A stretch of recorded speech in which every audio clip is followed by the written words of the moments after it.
오늘 은혜 받고 성취된 하나님의 말씀은 고린도전서 15장 9절에서 11절 말씀입니다. 고린도전서 15장 9절에서 11절 말씀 제가 봉독해 올리도록 하겠습니다. 나는 사도 중에 가장 작은 자라. 나는 하나님의 교회를 박해하였으므로 사도라 칭함 받기를 감당하지 못할 자니라. 그러나 내가 나된 것은 하나님의 은혜로 된 것이니 내게 주신 그의 은혜가 헛되지 아니하여 내가 모든 사도보다 더 많이 수고하였으나 내가 한 것이 아니요 오직 나와 함께 하신 하나님의 은혜로라. 그러므로 나나 그들이나 이같이 전파하며 너희도 이같이 믿었느니라. 아멘. 하나님의 사랑과 은혜라는 주제로 말씀을 드리도록 하겠습니다. 하나님의 사랑과 은혜입니다.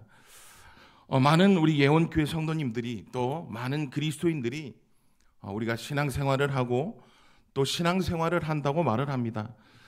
그렇다면 우리들이 하는 그 신앙생활이 무엇인가요? 신앙생활, 우리가 신앙생활을 한다고 하지만 우리가 말하는 그 신앙생활이 무엇인지 모르고 하시는 분들도 간혹 계시는 것이죠. 그래서 이 신앙생활이 무엇이냐? 신앙생활은 하나님을 믿고 100% 전적으로 믿고 그분과 올바른 관계를 맺으며 교제하는 삶을 말하고 있습니다. 우리가 신앙생활을 한다 하면 하나님을 믿고 또 하나님과 올바른 관계를 맺고 교제를 하면서 살아가는 그 삶을 말하는 것이죠. 이러한 신앙생활에서 가장 중요한 점이 무엇이냐? 가장 중요한 점은 하나님에 대한 올바른 이해를 갖는 것입니다. 우리가 하나님을 올바로 알아야지 올바른 교제를 할 수 있는 것이죠. 이러한 신앙생활에서 가장 중요한 점이 방금 말씀드린 것처럼 하나님에 대한 올바른 이해를 갖고 신앙생활을 하는 것입니다. 한마디로 하나님이 우리의 창조주이시며 구원을 베푸시는 분이라는 이 사실을 인정하는 것이죠. 하나님은 창조주이시고 우리는 피조물로서 하나님이 나를 구원해 주셨다는 그 100% 믿음을 가지고 그 구원의 은혜를 가지고 우리가 사실 하나님을 인정하는 것입니다. 에베소서 2장 8절에도 이렇게 말하고 있습니다. 너희는 그 은혜에 의하여 믿음으로 말미암아 구원을 받았으니 이것은 너희에게서 난 것이 아니요 하나님의 선물이라. 아멘. 한마디로 신앙생활을 하고 또 하나님을 신뢰하는 것은 또 하나님이 우리에게 은혜를 주시는 것은 하나님의 전적인 선물인 것입니다. 신앙생활을 통해 하나님의 사랑과 은혜를 또 우리는 깊이 알아갈수록 이 세상의 가치관과 또 그리고 자신의 욕심에 빠져 하나님을 떠나려는 연약한 존재임을 또 깨닫게 되는 것입니다. 신앙생활을 한다 하면 하나님을 믿고 하나님이 나의 구원자이시며 하나님께서 나를 구원해 주셨고 또 이 세상의 모든 가치관에 매여 있는 것이 아니라 나의 욕심에 빠져 살아가는 것이 아니라 하나님을 떠난 연약한 존재임을 그 신앙생활을 통해 깨닫게 하여 주시는 것입니다. 그렇기 때문에 하나님의 사랑과 은혜를 체험해야지만 이 세상에서 승리하는 삶을 살 수 있는 것입니다. 고린도전서 2장 12절에도 보면 우리가 세상의 영을 받지 아니하고 오직 하나님으로부터 온 영을 받았으니 이는 우리로 하여금 하나님께서 우리들에게 은혜로 주신 것들을 알게 하려 하심이라. 아멘. 은혜로 주신 것을 알게 하여 주신다고 말하고 있는 것이죠. 이러한 은혜에 대한 의식을 갖고 사는 것이 우리 예원의 성도님들은 또 크리스천들은 너무나 중요한 것입니다. 하나님의 은혜를 입었다는 이 사실이 마음에 와닿고 또 우리가 그 사실이 믿어질 때에 우리의 모든 일상생활에 모든 것이 은혜로 가득 차게 되며 우리가 하는 모든 일에 나의 능력이 아닌 하나님의 은혜임을 느끼며 감사가 넘치는 삶을 살 수 있게 되는 것입니다. 이런 삶을 살게 되면 또 다른 은혜와 감사가 찾아옵니다.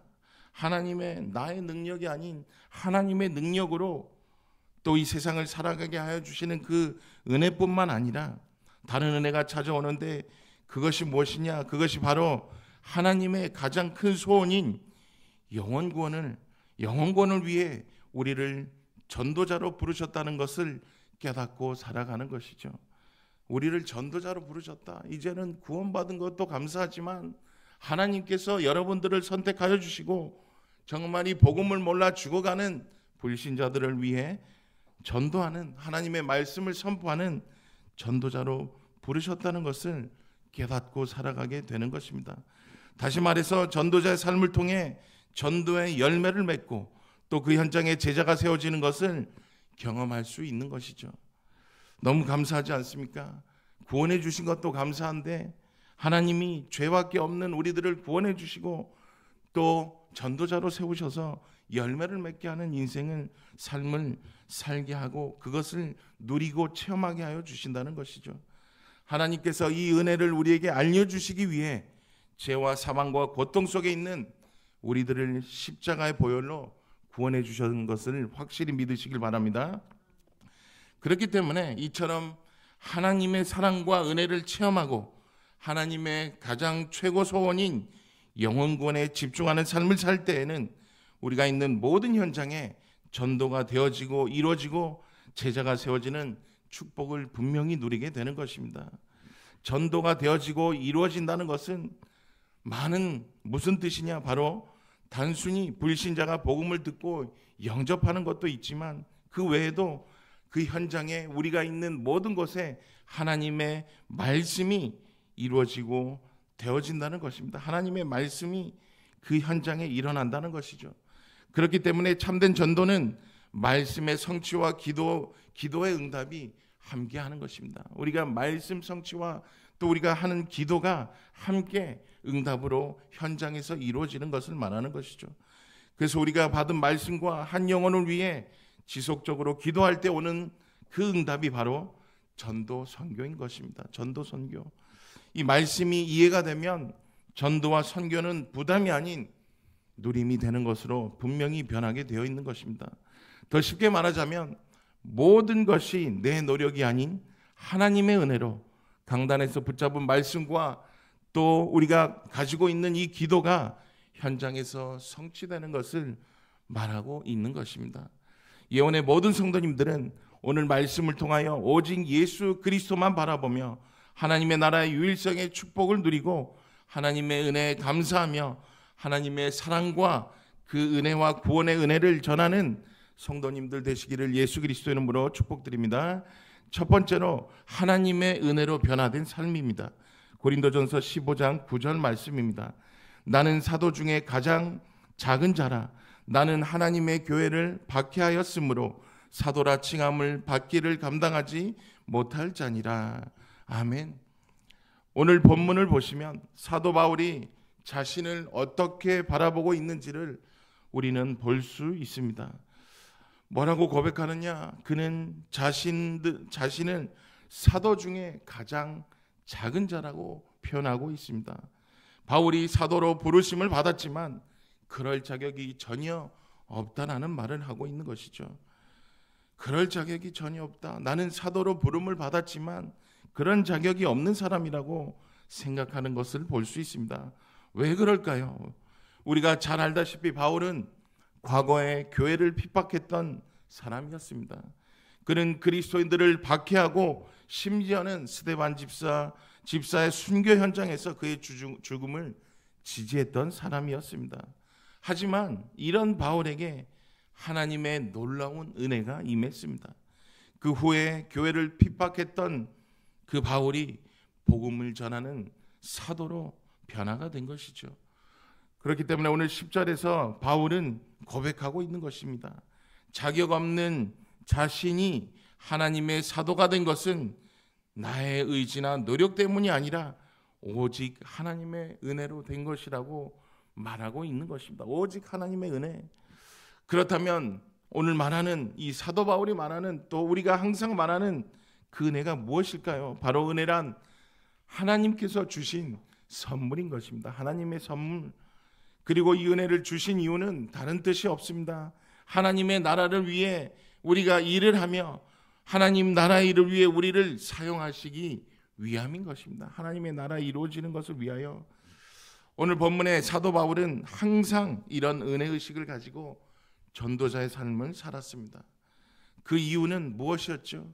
부활하신 예수 그리스도께서 먼저 바울을 찾아오셔서 바울을 만나주시고 또 그 만나주신 은혜의 감사가 넘쳤기 때문에 항상 은혜의식을 가지고 전도자의 삶을 살아갈 수 있었던 것입니다. 이제는 예수 그리스도를 전하는 사도로 완전히 변화된 것이죠. 고린도후서 5장 11절에 보면 그런즉 누구든지 그리스도 안에 있으면 새로운 피조물이라 이전 것은 지나갔으니 보라 새 것이 되었도다. 아멘. 예언의 성도님들도 우리가 어떠한 과거에 또 어떠한 인생을 살았던지 예수 그리스도 안에 있으면 새로운 피조물, 또 사도 바울 같은 완전한 박해자에서 전도자로 변하는 사도로 하나님이 분명히 세워주시는 것을 믿으시길 바랍니다. 그래서 사도 바울은 자신을 찾아오신 그 은혜를 깊이 의식하며 전도자의 삶을 살았기 때문에 어떠한 박해와 환경과 역경 속에서도 예수가 그리스도시다라고 외칠 수 있었던 것입니다. 그리고 하나님의 은혜가 헛되지 않도록 그 누구보다 열심히 수고하였습니다. 그런데 바울은 그 수고조차도 뭐라고 고백하느냐? 하나님의 은혜라고 고백하고 있습니다. 수고할 수 있는 능력도 은혜이고 모든 것이 은혜라고 오늘 말하고 있는 것입니다.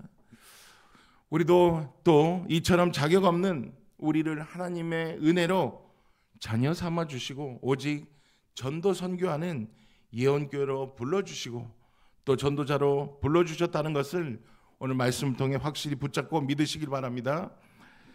그러므로 오늘날 우리도 사도 바울처럼 자신이 모든 것을 배설물로 여기고 영혼 구원에 전념했던 것처럼 이 은혜에 감사함으로 하나님이 부르시고 사용하시고자 할 때 즉시로 순종하며 나아가는 예언의 모든 성도님들 되시기를 바랍니다. 오늘 말씀을 통하여 허물과 죄와 죽음 속에서 고통받다가 영원히 죽을 수밖에 없는, 영원히 지옥으로 갈 수밖에 없었던 우리들을 찾아오신 이 아침에 그 은혜에 감사하며 우리가 있는 현장을 살리는 우리 귀한 예언의 성도님들 되시기를 예수 그리스도 이름으로 축복드립니다. 두 번째로 복음을 통한 세계 선교의 사명입니다. 고린도전서 15장 10절에서 11절입니다.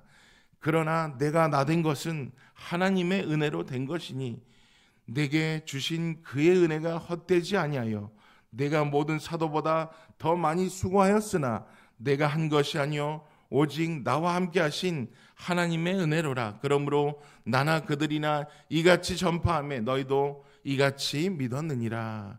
아멘. 두 번째로 사도 바울은 하나님의 은혜로 구원받은 것뿐만 아니라 이방인들에게 복음을 전도하는 또 전하는 사도로 선택받았음을 알았기에 온 힘을 다해 복음 전파의 사역에 감당할 수 있었습니다. 세 번의 선교 여행을 통해 유대인들의 수많은 반대와 공격과 핍박과 심지어는 감옥에까지 가는 환난과 역경 속에 또 박해와 고통이 있었지만 그 누구보다 더 열심히 복음을 전파하기 위해서 하나님의 주신 그 사명을 완수한 것입니다.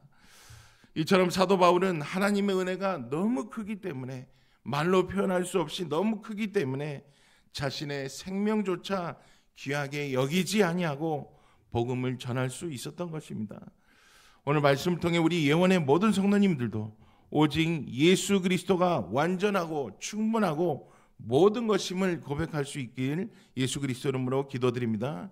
그래서 우리가 그렇게 돼야지만 생명을 다해 영혼 구원의 사역에 우리가 도전할 수 있는 것입니다. 그렇다면 우리의 삶의 현장을 또 영혼 구원을 어떻게 하고 어떻게 현장을 회복할 수 있습니까? 다른 것이 아니라 강단에 주시는 메시지를 붙잡고 그 말씀을 가지고 현장으로 나가는 것입니다. 요한복음 14장 12절에 이렇게 말하고 있습니다. 진실로 진실로 너희에게 이르노니 나를 믿는 자는 내가 하는 일을 그도 할 것이요 또한 그보다 큰 일도 하리니 이는 내가 아버지께로 감이라. 아멘. 우리가 이렇게 할 때 우리는 어느 순간 그리스도로 충만해져 있는 모습을 발견하게 됩니다. 그리고 그리스도로 충만해지면 자연스럽게 우리의 이기적인 이 본성과 세상의 가치관에 매여 오직 물질만 또 성공만 추구하던 저희들이 이제는 현장에서 죽어가는 불신자들에게 복음을 전하며 하나님의 나라가 임하는 일에 집중하게 되는 것입니다. 그리고 그리스도로 충만해진 후에 오는 축복이 무엇이냐? 바로 하나님의 나라가 우리의 삶의 현장에 나타나는 것입니다. 정말로 그리스도를 통해서 하나님이 함께 하심을 체험하게 되면 어떠한 사람도 분명히 변화되는 것을 분명히 믿으시길 바랍니다. 사단은 이 세상의 온갖 매력적인 것으로 우리를 유혹하고 있습니다. 마가복음 4장 19절에도 말하고 있죠. 세상의 염려와 재물을 유혹과 기타 욕심이 들어와 말씀을 막아 결실하지 못하게 되는 자요라고 말하고 있습니다. 그러므로 그리스도를 통해 하나님의 나라를 체험한 우리 사람들은 또 성도님들은 그 어떠한 유혹에도 흔들리거나 넘어지지 않는다는 것입니다. 그렇기 때문에 우리가 말씀을 잡고 기도해야 하는 것입니다. 그리고 하나님의 은혜를 체험하고 누리는 성도는 더 나아가 현장을 살리는 주역으로 세워지게 되는 것이죠. 어떠한 어려움에도 흔들리지 않는 믿음으로 그리스도의 빛을 비추는 전도자로 세워주신다는 것입니다. 아멘. 예원의 모든 성도님들이 바로 세계 선교를 감당할 하나님의 강력한 또 도구이고 전도자이심을 확신하시길 바랍니다. 또한 성령 충만을 누리는 것이 너무 중요합니다. 우리가 전도자의 삶을 살면서 이 성령 충만을 체험하고 누리면 빌립보서 4장 13절의 말씀인 내게 능력 주시는 자 안에서 내가 모든 것을 할 수 있느니라 라는 이 말씀이 사실이 되는 것입니다. 우리가 말로만 하는 것이 아니라 정말 내게 능력 주시는 그 하나님의 능력으로 우리가 모든 것을 할 수 있다는 것이 사실적으로 우리 현장에 체험되고 역사가 일어나게 되는 것입니다. 다시 말해서 이 말씀을 믿는 모든 전도자들은 자신의 한계와 무능에서 벗어나 성령이 주시는 힘으로 모든 것을 할 수 있는 것입니다. 오늘 본문 10절의 말씀처럼 나의 나된 것은 하나님의 은혜로 된 것이다 라는 이 사실을 꼭 기억하시고 사도 바울처럼 하나님이 주신 은혜가 헛되지 않도록 우리가 있는 현장에서 온 힘을 다해 복음을 전하는 은혜 충만한 성도님들 되시기를 예수 그리스도 이름으로 기도드립니다. 결론입니다.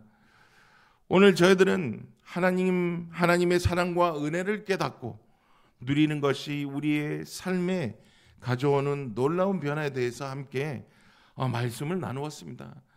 혹시 성도님들 가운데 또 성도님들 삶 속에 무기력과 불평과 불안과 우울이 가득한 우울한 성도님들이 가득하다면 다시 한번 점검하시길 바랍니다.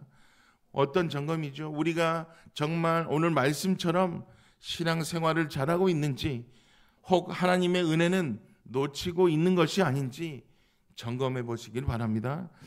자신이 하나님의 사랑과 은혜로 살아가고 있음을 깨달은 성도님들은 겸손하고 또 모든 일에 감사할 수 있는 것입니다.